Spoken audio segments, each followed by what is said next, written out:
Today we're going to take a look at pump installation. Now our example here has a few issues that could have been done better.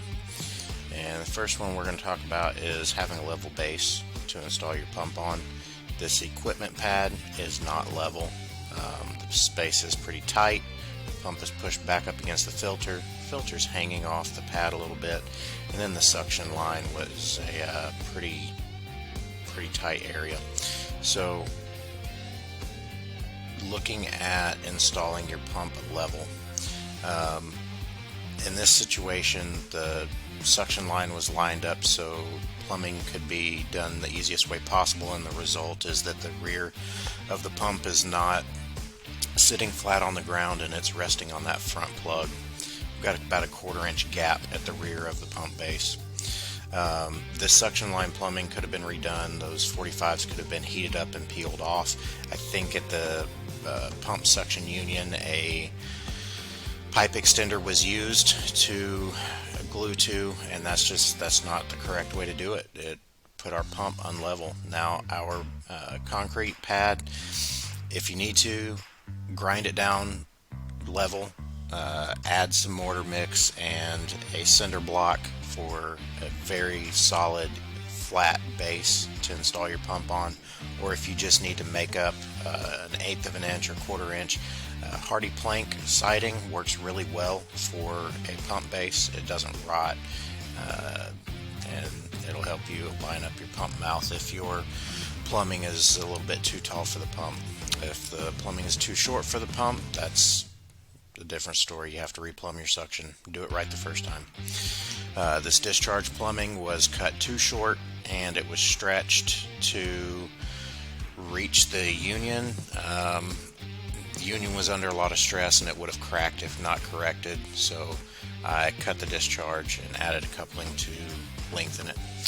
Now this install, we got water inside the drive and it ruined the drive, so I'm showing here some of the caulking that I added to the connections to try to seal up watertight. The electrical connections are all solid, none of them were broken or damaged, but I made sure that everything was very tight and then added caulking to all of the joints. Now around this door plate on the drive, I also added some caulking around the rim, even though I didn't see any issues with the weather stripping. I think it'll add a little bit of extra protection. And then now one of the other issues was bonding. This pump was not bonded when it was installed, and the reason is because there's no bonding electrode in or around this pump room.